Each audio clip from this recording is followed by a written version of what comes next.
Hello बच्चों, क्या हाल चाल। आई थिंक आप सारे प्यारे बच्चे अच्छे होइएगा। आज के इस वीडियो लेक्चर में हम लोग काम करने वाले हैं। काव्य खंड का एक पद है जिसको लिखने की कोशिश की गई है सूरदास जी के द्वारा। ठीक है, तो आइए सबसे पहले जानते हैं सूरदास जी के बारे में। बच्चा पाठी, ये रहा हमारा कहानी। सबसे पहले आपको हम करते वेलकम, ठीक है। इसके बाद आ गया ये, आ जाओ कहानी पर। ये आपका पद है, ये आपका क्या है। तो आपके दिगंत भाग दू में दो गो पद है, जिसमें से एक को लिखने की कोशिश की गई है श्री कृष्ण भक्ति धारा के उपासक सूरदास जी के द्वारा। दूसरा कौन है, दूसरा जो आपका पद है उसको लिखा गया है श्री राम भक्त धारा के उपासक, या आप बोल सकते हैं श्री राम के परम भक्त में से एक, जिनका नाम क्या रहा है, तुलसीदास जी। तो आज हम पहले काम करने वाले इस पद के बारे में। ठीक है, कोई दिक्कत है। और हमें लगता है कि जब भी आता है बात माँ और बेटा की मोहब्बत का, तो इनका नाम पहले आता है। इनका नाम क्या आता है, इस बात को आप मानते हैं कि नहीं मानते हैं। देखिएगा आप अपने गांव में, समाज में कोई भी बच्चा जब छोटा सा होता है उसका बाल रहेगा करली, जानते करली बाल, घुरमल घुरमल। अब बच्चा क्यूट होबे करता है, तो उनकी माँ उस बच्चा का कंपेयर किससे करती है, कहेगी उनकी माँ कि मेरा बेटा जो है लगता है कृष्ण जी है। कौन है, नहीं बुझे बात। ये कहता है सर जी हमार माया कह दिया बुता में ये लगे से श्याम सुंदर कथी। चलिए बात की बात है, ये हमारे सूरदास जी हैं। और हम पहले इसके बारे में एक छोटा सा बात कहेंगे आपसे। आपने एक लाइन सुना होगा कि दिल लगी दीवार से तो परे क्या चीज है। कभी सुना है आपने, नहीं सुना है। नहीं सुना तो आपको हम बताते हैं। ये अपने स्वामी श्री कृष्ण से उनके मोहब्बत में इस तरीके से खो गए थे कि ये चाहते थे कि मैं इनके अलावा और किसी को ना देखूं, और किसी को ना देखूं। ऐसा हमने सुना है, आप भी आई थिंक सुने होइएगा कि इनकी आंखों की जो रोशनी है वो बचपन से जाती रही, या ये अपना आंख फोड़ लिए। इसके बारे में आप, हमको लगता है कि कंफ्यूजन है। इस बुक में लिखा गया हुआ है, सीधी सी बात है कि सूरदास जी की जो आंखों की रोशनी है वह दिन प्रतिदिन जाती रही, या ये अपनी आंखों को फोड़ लिए थे। नहीं बुझे बात। इसमें क्या सही है, इसके बारे में कुछ कहना थोड़ा सा मुश्किल होगा। लेकिन जहां पर मैंने पढ़ाई किया है वो गुरुदेव हमको पता है, हमको नहीं पढ़ाए थे, हमारे पूरे बैचे में कहे थे कि क्या बोलते, श्री कृष्ण के मोहब्बत में उनके परम भक्त सूरदास जी इस तरीके से खो गए थे कि वो चाहते थे कि मैं आपके अलावा किसी को ना देखूं, तो वो अपने आंखें फोड़ लिए थे। पर एक बार की बात क्या होती है कि वो जो है किसी रास्ते से जा रहे होते हैं, तो रास्ते में गड्ढा होता है। क्या होता है, गड्ढा होता है। गड्ढा में गिरने वाले होते हैं कौन, सूरदास जी।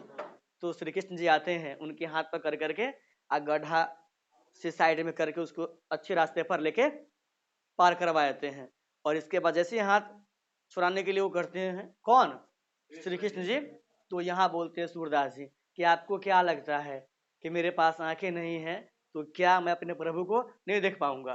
तो ये चीजों को आप, इन बातों को आपको समझना पड़ेगा। देखिएगा आपके घर में, परिवार में हम लोग जो है गॉड को मानते हैं ना मानते हैं, आस्तिक नास्तिक बात की बात है, लेकिन आपके जो पेरेंट्स होते हैं, दादा है दादी है, वो सब बिना पूजा पाठ के नहीं खाते। इस बात को मानते हैं कि नहीं मानते हैं। तो जैसे जैसे आपका समय जो है बीतता है, आपके पास एक्सपीरियंस होता है, आप बातों को समझते हैं, है कि नहीं है। तो हम लोग जो है आज पढ़ने वाले हैं, लेकिन हम इतना बात तो आपको अवश्य कहेंगे, इस संसार में नाम उसी चीज का है जो है ही नहीं उसका नाम है। इस बच्चा को बोलेंगे आपका बेटा का नाम क्या है, बदतमीजी है कि नहीं है। शादी भी नहीं हुआ है, बहुत सारा काम करना पड़ता है कि नहीं, इसके बाद इंसान बाप बनता है। गलत कर रहे हैं, नहीं कर रहे हैं, अभी तो अनमैरिड है। हाँ, इसी ऐसे कह सकता है सर जी मेरा बेटा होगा उसका नाम रहेगा मैजिक केमिस्ट्री, तो बात कहते हैं तो नाम कुछ नाम रख सकता है। नहीं मुझे बात, कोई दिक्कत है क्या। आइए बात करते हैं कहानी क्या है। तो सबसे पहले जानने की कोशिश करते हैं सूरदास जी के बारे में, ठीक है बुआ हो। आइए, यहां पर आपने लिखा है लेखक का परिचय। लेखक का हम बोलेंगे ये साइड, आपको बोलना होगा ये साइड। कोई दिक्कत है तो आप मुझे बताने की कोशिश कीजिए इनका जन्म कब हुआ था। लेकिन यहां पर भी एक छोटा सा परेशानी की बातचीत ये बुआ हो हाँ, यहाँ पर भी एक छोटा सा जो परेशानी है वो ये है, हम चाहेंगे करना उसको क्लियर, ध्यान दीजिएगा। ये भी हमारा अनुमानित ही है, यह भी क्या है, तो ऐसा हो सकता है किसी दूसरे बुक में इनका जो जन्मदिन का जो समय है वो थोड़ा सा आगे पीछे हो। क्या हो, आगे पीछे हो। जो चीज एग्जैक्ट होता है उसमें कोनो बातें नहीं है, लेकिन जो चीज जो है अनुमानित है तो ऐसा हो सकता है कि किसी बुक में 1 साल 2 साल आगे पीछे होगा, किसी में कम होगा। नहीं मुझे बात, इस बात को आप मानते हैं कि नहीं मानते हैं? मानते हैं, उस सब बात की बात है। जितना इनका डेट मेंशन किया गया है आपके बुक में, हम उतना यहाँ क्या किए हैं, लिख दिए हैं। बात कर किसका, निधन का, तो वो कब हुआ था, 1500। और आपसे अगर हम ये पूछे कि कितना दिन तक जीवन व्यतीत किए थे, तो आप कुछ नहीं करने वाले हैं, 1583 में सब माइनस करने वाले हैं। किसको, कितना आएगा आपका आंसर, कितना आएगा? ये बच्चा हमको कहने की किया कोशिश, सर इसका आंसर आने वाला है 105। 100, ये बात सही है, ये बात गलत है। यहाँ 83 है, यहाँ 78 है, 105 होगा। हाँ, नहीं, पहले के जमाने के लोगों का जो जीवन काल था, 100 साल, 125 साल, 150 साल, उस जमाने में जानते हैं प्रदूषण, जानते हैं ना, पोल्यूशन बहुत कम था। अभी ज्यादा है। अभी क्या है, उस जमाने के लोग, अभी भी आपके गांव समाज में बहुत कम लोग इक्का दुक्का ऐसे होंगे जो 100 साल के होगा, 90 का होगा, 95 का होगा। इस बात को मानते हैं कि नहीं मानते हैं? कोई दिक्कत है कोई दिक्कत? आइए आगे करते बातचीत। इसके बाद कहता है क्या, जन्म स्थान। जिस तरीके से उत्तर प्रदेश के जायस नामक स्थान पर मलिक मोहम्मद जैसी जी का जन्म हुआ था, उसी तरीके से इनका भी दिल्ली के निकट सिही, जानते हैं, सिही नामक ग्राम में इनका क्या हुआ था, जन्म हुआ था। किनका, सूरदास जी का। आगे देखिए हमारा कहानी क्या है। शिक्षा के बारे में बात करें तो यहाँ लिखा आपने स्वाध्याय, क्या हुआ हो, स्वाध्याय बोलते हैं सेल्फ स्टडी को, सेल्फ। और हमें नहीं, आपको भी पता है कि self study is the best study, है कि नहीं? स्वाध्याय जो है ना, ये दुनिया का सबसे बड़ा अध्याय है, इस बात को आपको मानना पड़ेगा। तो ये इनको शिक्षा मिला था स्वाध्याय द्वारा, और ज्ञान का अर्जन, काव्य रचना एवं संगीत का ज्ञान, संगीत का, ये सब रहा है किसके बारे में हुआ हो, ये सब इनकी शिक्षा रही है। क्या रही इनकी शिक्षा रही है। अगर मैं आपसे बात करूं इनकी अभिरुचि की, इनके, इसका मतलब होता है इनका इंटरेस्ट किन किन चीजों में था, इनका इंटरेस्ट किन किन चीजों में था। बात पकड़ में आ रहा है ना? तो पहला क्या है, पर्यटन का मतलब घूमना होता है। हमको लगता है इसमें मजा सबको आता होगा, आपको भी मन करता होगा कि हम कहाँ पे जाए, दिल्ली कोलकाता, बोले हेलो दोस्तों हम वहाँ पे, गलत कर रहे हैं। अभी तो भाई सेल्फी मैन का जमाना है, नहीं बुझे बात, वॉशरूम छोड़ करके आदमी कहीं रहता है तो ये रहा पंकज, ये रहा फलना, ये नहीं करता, नहीं बुझे बात। तो इनको जो है पर्यटन मतलब घूमने में, सत्संग समझते हैं, भक्ति का एक टाइप होता है, पूजा अर्चना का क्या होता है, टाइप होता है सत्संग में। और कृष्ण भक्ति, वैराग्य, इस सब में क्या रहा इनका, रुचि रहा है। दीक्षा गुरु के बारे में करें बातचीत तो महाप्रभु वल्लभाचार्य, कोई ऐसा ईयर नहीं है जिस ईयर में इस क्वेश्चन को आपका एग्जामिनर नहीं पूछता है, समझे?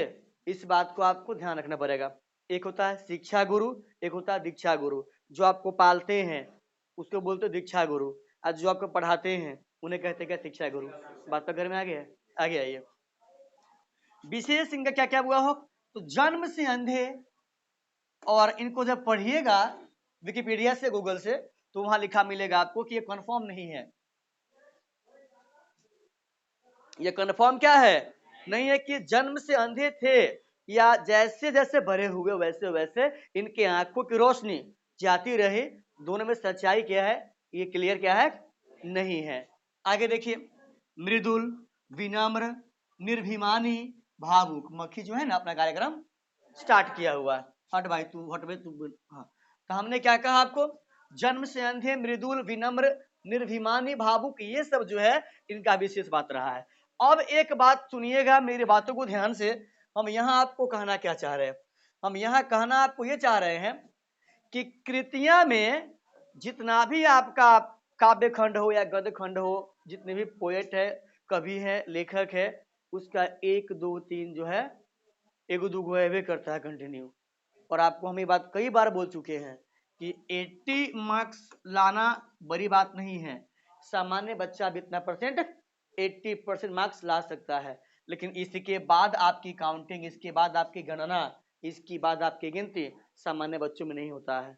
अगर किसी बच्चा का 80 है और किसी का 81 है तो 1 नंबर का फासला आपको लगता है देखने से, बात पकड़ में आ गया। लेकिन उस 1 नंबर के लिए कितना पढ़ा होगा ना, ये डिसीजन, इस बात को डिसाइड एक पढ़ने वाला बच्चा ही कर सकता है। आया समझ में?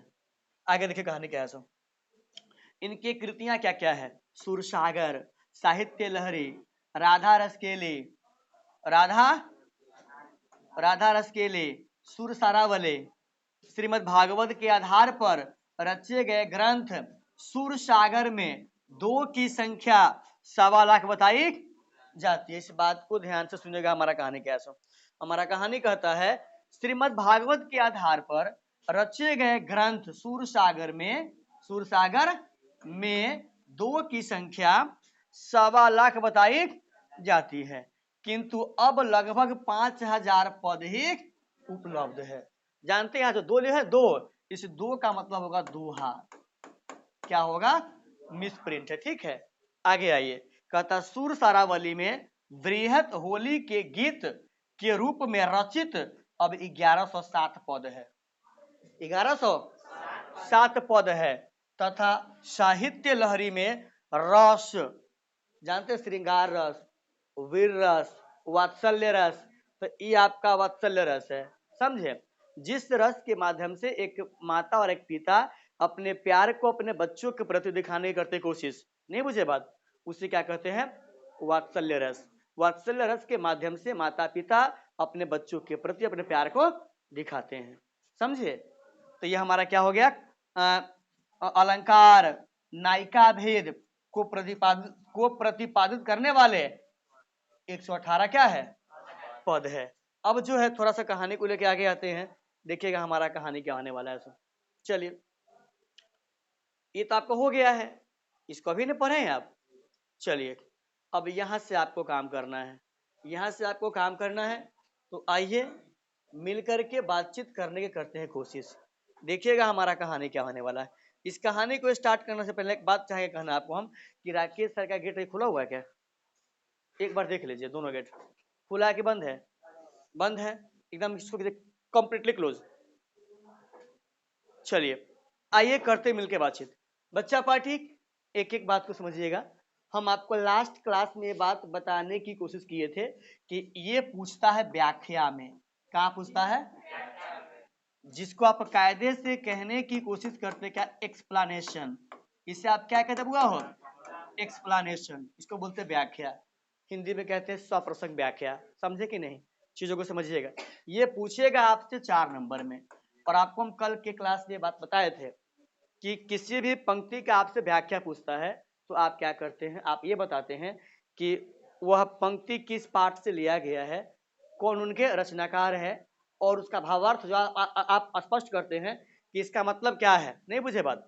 किसी भी पंक्ति को किसी चैप्टर से निकाल करके आपका एग्जामिनर आपके सामने रख दिया और आपसे ये कहा गया कि आप इसका 100% व्याख्या कीजिए, तो आप क्या करते हैं? वह पंक्ति किनके द्वारा लिखा गया है और किस पाठ से लिखा गया सो लिया गया सो, और उस पंक्ति का मतलब क्या होता है, आप इन तीनों बात को लिखते हैं तो आपको मिलता है 4 नंबर। यही बात नहीं है? आइए करते मिलकर बातचीत। जागिए, क्या हुआ हो?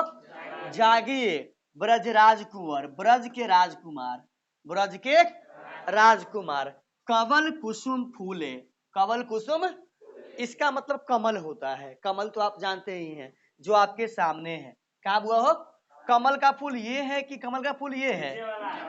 ये बच्चा कहता नीचे वाला, कोई दिक्कत है?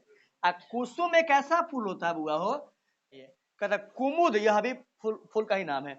कुमुद वृंद संकुचित भय, कुमुद वृंद संकुचित समझते हैं? सिकुड़ जाना, हाँ, भय। अब भृंग लता भूले, जानते भावरा? जैसे सुबह होता है तो वह रस को चूसने के लिए फूल के डाली पर चला आता है। इस बात को मानते हैं कि नहीं मानते हैं?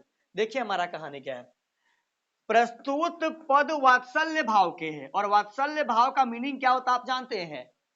इस भाव के माध्यम से माता पिता अपने बच्चों से कितनी मोहब्बत करते हैं, उस मोहब्बत को दिखाने की कोशिश करते हैं। इसमें बात किया गया है माँ यशोदा और नंद बाबा। जानते हैं जो श्री कृष्ण के नंद बाबा और माँ यशोदा अपने पुत्र श्री कृष्ण से कितनी मोहब्बत करते हैं, इस बात को दिखाने की की है कोशिश। तो आपका जो वात्सल्य भाव है इसका मतलब समझ गए आप?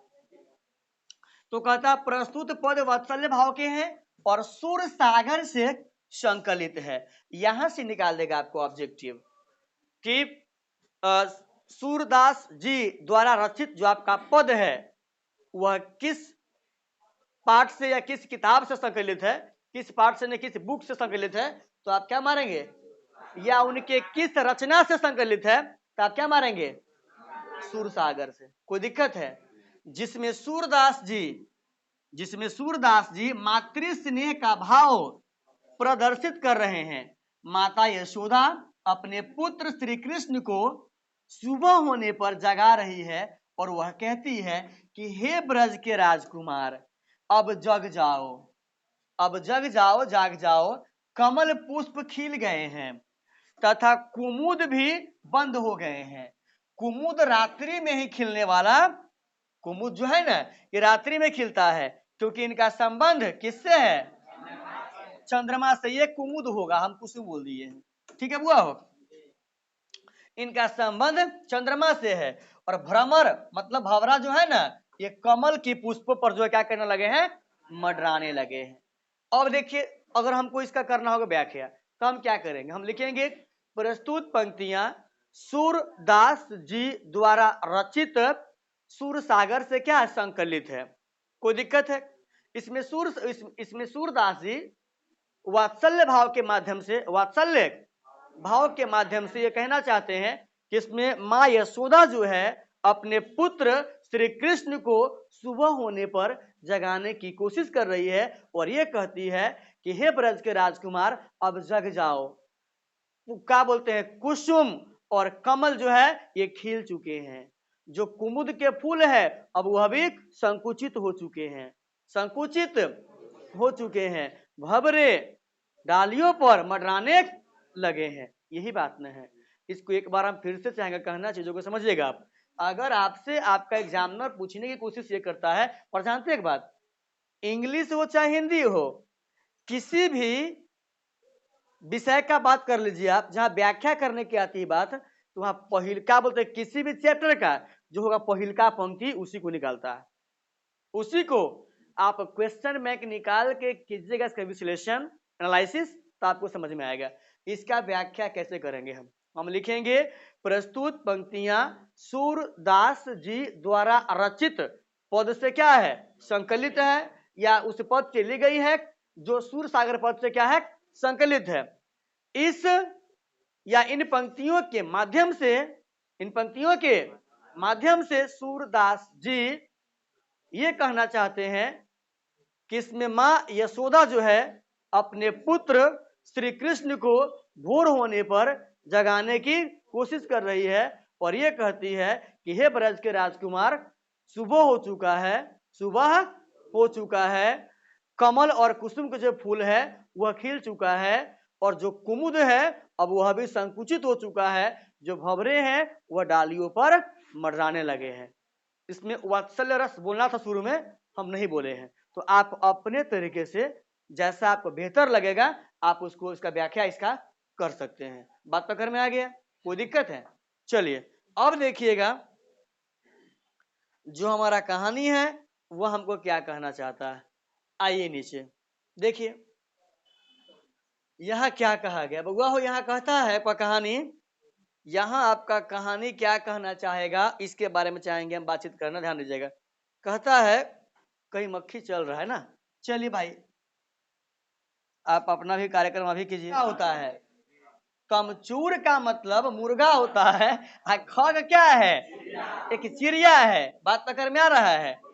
इसके बाद कहता है क्या जानते हो? रोर का मतलब कला होता है। क्या होता है? कला होता है। सुनहु बोलत बनराई।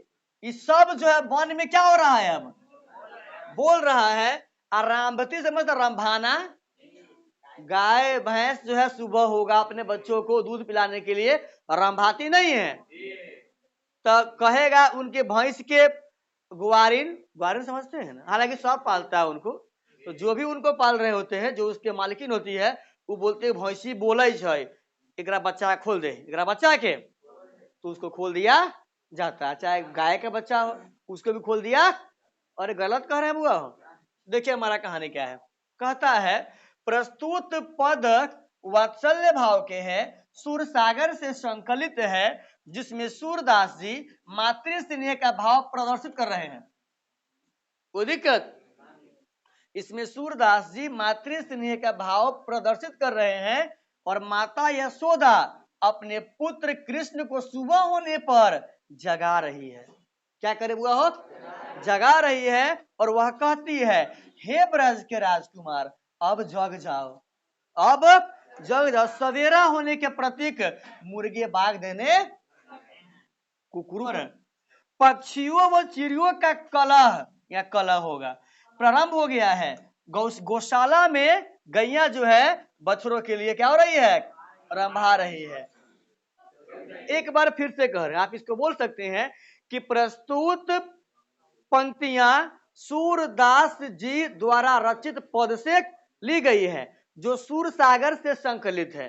इन पंक्तियों के माध्यम से सूरदास जी मातृ स्नेह का भाव प्रदर्शित करते हुए कहते हैं कि इसमें माँ यशोदा सुबह होने पर अपने बेटे को जगाने की कोशिश कर रही है और ये कहती है कि हे ब्रज के राजकुमार या सीधा हे श्री कृष्णा, हे श्री कृष्ण अब जग जाओ, क्योंकि मुर्गे जो है बाग देने लगे हैं, जो चिड़िया है वह कलह करने लगी है और गौशाला में जो गाय है रंभाने लगी है अपने बच्चों को दूध पिलाने के लिए। बात पकड़ में आ रहा है? कोई दिक्कत है? ऐसा आप कर सकते हैं। देखिएगा हमारा कहानी क्या कहता है आगे। चलिए, इसके बाद आपने यहां पर क्या लिखा है, जानते हैं विधु का मीनिंग क्या होता है? सो चंद्रमा। विधु का मतलब क्या हुआ हो? चंद्रमा। देखिएगा, हम ध्यान दीजिएगा, ध्यान दीजिएगा। कहता विधु मलिन, चंद्रमा जो है मलिन हो गया है और रवि अपना प्रकाश, बउआ रवि अपना प्रकाश, सूर्य का जो प्रकाश है वो निकल रहा है। गावत नर नारी, देखिएगा सुबह में, अभी तो नहीं मालूम आपको, पहले के जमाने में, उस जमाना गोली मारिए आप, अगर आपने कृष्ण लीला देखे, कृष्ण लीला देखे हैं, उस जमाने में कॉल नहीं था, तो महिला मंडल अपने बाजू में जो होता है क्या, हाँ हाँ, एक मिनट, एगो यहाँ रख लिया, एगो यहाँ रख लिया, एगो माथा पर। बात पकड़ में आपको आ रहा है? गांव समाज की बहुत सारी महिलाएं जो है एक ही साथ जो है किसी गाना को उठाया, गबते कहाँ चल दिया, पानी लेने के लिए, फिर पानी भरा और फिर गबते जो है चल, वो गाना का एक अलग बात होता था। अभी सूर मतलब क्या, सूरदास जी श्याम बोलते हैं किसको, श्री कृष्ण को। अब प्रातः उठाओ, ये कहते हैं सुबह में जल्दी उठिए, अंबुज अर्थात हाथ में कमल को धारण करने वाला। आइए हमारा कहानी क्या है। प्रस्तुत पद वात्सल्य भाव के तो पता ही है आपको, और सुर सागर से भी क्या है, संकलित है, जिसमें सूरदास जी मातृ स्नेह का भाव प्रदर्शित कर रहे हैं और माता यशोदा अपने पुत्र कृष्ण को सुबह होने पर जगा रही है और वह कहती है कि हे ब्रज के राजकुमार अब जग जाओ, क्योंकि चंद्रमा का जो प्रकाश है वह क्या होने लगा है, मलिन। कोई दिक्कत है? आज सूर्य का प्रकाश है अर्थात चांद छुप यहाँ होगा, ठीक है, छुप गया है तथा सूर्य निकल आया है। नर नारियां प्रातः कालीन गीत गा रहे हैं। अतः हे श्याम सुंदर, आपको हम कहते हैं श्याम सुंदर, अच्छा नाम नहीं है, क्या है, हे श्याम सुंदर अब तुम उठ जाओ, अब तुम उठ जाओ। सूरदास कहते हैं कि यशोदा बड़ी मनुहार, जानते हैं, यशोदा बड़ी मनुहार करके श्री गोपाल को जगा रही है और वे कहती है हे हाथों में कमल धारण करने वाले श्री कृष्ण उठो, सुबह हो गया है, सुबह ये होता है माँ का ममता अपने बच्चे के प्रति। और बच्चा क्या करता है इस बात को आप भी जानते हैं और हम भी जानते हैं। इस बात को मानते कि नहीं मानते हैं? और वैसे बच्चा पर आथू आ चलिए, जो बच्चा अपने पेरेंट को इग्नोर करता है जिंदगी में आगे नहीं बढ़ता है, इसमें कोई शक की बात नहीं है। आगे आइए, अब हमारा कहानी क्या है? कहानी कहता है जेवत श्याम नंद की कन्या। जेवत समझते हैं? भोजन समझते हैं? हाँ, चलिए, जेवत श्याम, श्याम नंद माने क्या? नंद बाबा। कन्या मतलब गोद होता है। क्या होता है? गोद होता है। जेवत श्याम नंद की कन्या कछु को खात, कछु धरनी गिरावत। इसका मतलब धरती होता है। इसका मतलब क्या होता है? धरनी होता है। कछु को खात, कुछ खाते हैं और कुछ धरती पर गिराते हैं। छवि निरखती नंदरनिया। ये जो दृश्य है, इस दृश्य को, इस छवि को जब देखती है नंद की रानी कौन? माँ यशोदा, तो यह दृश्य देखने से बनता है। अरे किसी के घर में साक्षात भगवान का अवतार लेना, जन्म लेना, आप जिस किसी धर्म को मानते हैं, जिसमें आपकी आस्था है, उनका अवतार आपके घर में होगा, तंका भर का बात। इस बात को आप मानते कि नहीं मानते? तो देखिए हमारा कहानी यहाँ क्या कहता है। कहानी कहता बच्चा पाठी, इसमें सूरदास जी मातृ पितृ स्नेह का भाव प्रदर्शित कर रहे हैं और कहते हैं क्या बोलते हैं, ये कहने की कोशिश करते हैं कि श्री कृष्ण नंद की गोद में बैठकर भोजन कर रहे हैं। श्री कृष्ण नंद की गोद में बैठकर भोजन कर रहे हैं। वे कुछ खाते हैं और कुछ धरती पर, यहाँ गिराना होगा, ठीक है, गिराते हैं। तथा इस मनोरम दृश्य को नंद की रानी माँ यशोदा जो है देख रही है और देखने से बनता है। देखिएगा बच्चे लोगों को, जो वो बच्चा होता है तो देखिएगा क्या बोलते हैं आप, वो अपनी माँ के या पिताजी के गोद में बैठ करके ये ना पकड़ेगा, आपने कुछ खाया कुछ ऊपर मुंह में देगा, देगा कि ना? दिया पुता ऐसा ही ना करता है। तो हम लोग बच्चा में कैसे पोसते पोटा, ऐसे ही ना करते हैं। नहीं मुझे बच्चा ऐसे मार दिया, आप पीछे मार लेते हैं। चाहे जाते हैं मांगने प्रसादी, आगे से दिया मारा, फिर पूछा, फिर मारा। ये सब काम बच्चा सबका होता है। कुछ आदमी क्या करेगा, ऐसे मांगा खाया, अब पोछा कुछ लागले है, अब फिर मांगा तो क्या करा लागले, फिर मारता पीछे। तो बच्चा के बातें क्या होता है, अलग होता है। वो उसका आओ भाव देखे बगैर में आपको आ जाएगा इसके मन में क्या चल रहा है, इसके मन में क्या चल रहा है। देखिए हमारा कहानी क्या है। इसके बाद कहानी कहता है बच्चा पाठी, बोरी जानते हैं? दिक्कत है, देखिए बच्चा लोग जो है भावुक हो गया है। क्या हो गया है?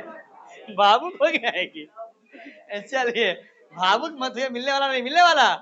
हाँ चलिए, कहता है क्या, बोरी बड़ा बेसन बहुभांतिनी व्यंजन विविध अंगनिया, विविध अंगनिया डारत खात ले तप नहीं कर, डर डर के खाते हैं अपने से लेकर के। रुचि मानत दधी दुनिया, दधी समझते हैं? दही माखन, लेकिन सबसे ज्यादा इंटरेस्ट इनको किस चीज में है? माखन में, दही में। बात पकड़ में आ रहा है ना? कोई दिक्कत है? कहानी पर आ जाए। चलिए, कहता है क्या, श्री कृष्ण नंद की गोद में बैठकर भोजन कर रहे हैं। उनके खाने के लिए अनगिनत प्रकार के व्यंजन हैं। अनगिनत प्रकार के क्या हुआ हो, व्यंजन हैं। जैसे बेसन के बारे हैं, बरिया हैं, इत्यादि बने हुए हैं। वे अपने हाथों से कुछ खाते हैं और कुछ क्या करते हुआ हो, गिराते हैं, होगा गिराते हैं। लेकिन अपने हाथों से कुछ खाते हैं और कुछ क्या करते हैं, कुछ खाते कुछ गिराते हैं। लेकिन उनकी रुचि केवल दही के पात्र में अधिक होती है। लेकिन उनकी रुचि केवल दही के पात्र में अत्यधिक होती है। और यह फेमस भी है, जहां श्री कृष्ण की डिस्कस हो और दही की बात ना हो, सवाल नहीं है। वही माखन की बात ना हो, सवाल नहीं है। कोई दिक्कत है कोई दिक्कत हुआ हो? ये मत कहना सर जी, जहां बात होती श्री कृष्ण की वहां बात होता है राधा का भी। किसका? वो सब बात की बात है, वो सब क्या हुआ हो, वो सब क्या हुआ हो बात की बात है। आगे देखिए, कहेगा आजकल के आशिक, कहेगा आजकल के आशिक भगवान जी प्यार कल की तो पूछो ना कल कोई हम पकड़ले तो मारल कमरा। उनका प्यार अलग था, उनका प्यार जो है ना बुआ हो दिल से था, आपका दिमाग से। आपका कहाँ आपका कहाँ से है? दिमाग से। इस बात को आपको समझना पड़ेगा। क्या करना पड़ेगा? समझना पड़ेगा। आगे आइए, मिश्री दही मिश्री दधी माखन मिश्रित करी आ मुख नावत छवि धनिया आपुन खात अपने खाते हैं, आनंद बाबा के मुख में भी जो है खिलाते हैं, आ सो छवि कहत न बनिया। ये दृश्य इतना बेहतर है कि आप इसका बखान नहीं कर सकते हैं। जितना कहिए उतना कम है, जितना कहिए उतना क्या है कम है। बात पकड़ में आ गया। कहता है क्या, इसमें श्री कृष्ण नंद बाबा की गोद में बैठकर भोजन कर रहे हैं, उन्हें दही अधिक पसंद है, वे मिश्री दही और माखन को मिला करके अपने मुख में डालते हैं और यह मनोरम दृश्य देखकर माँ यशोदा धन्य हो जाती है।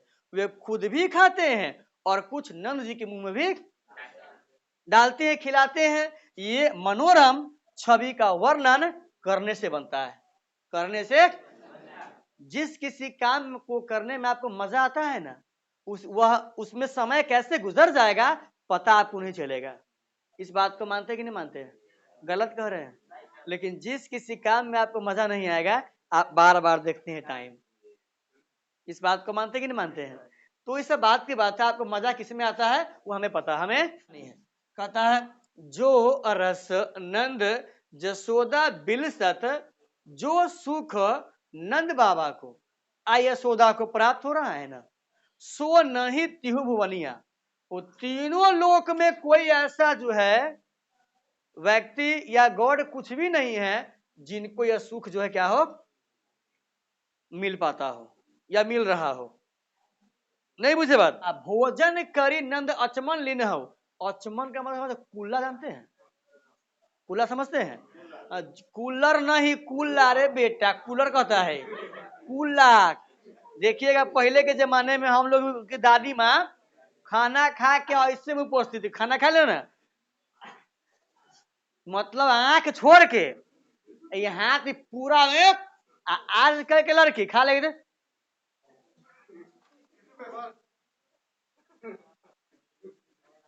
मुंह पोछा गया, रहने दो, कोई कुछ नहीं, ऐसे मुंह पोछ, ऐसे मुंह। अरे कोई दिक्कत है? दादी माँ सब कैसे पूरा लगता था मुंह पोछ के आए, मुंह पोछ के। गलत कर रहे हैं? कोई दिक्कत है? अब देखिएगा कहानी क्या कहता है। सब कहता है बुआ हो बुआ प्रस्तुत पद वात्सल्य भाव के हैं और सुर सागर से संकलित है, जिसमें सूरदास जी मातृ पितृ स्नेह का भाव प्रदर्शित कर रहे हैं। श्री कृष्ण नंद की गोद में बैठकर भोजन कर रहे हैं। इस दिव्य क्षण का जो आनंद नंद और यशोदा को मिल रहा है, यह तीनों लोकों में किसी को प्राप्त नहीं हो सकता है।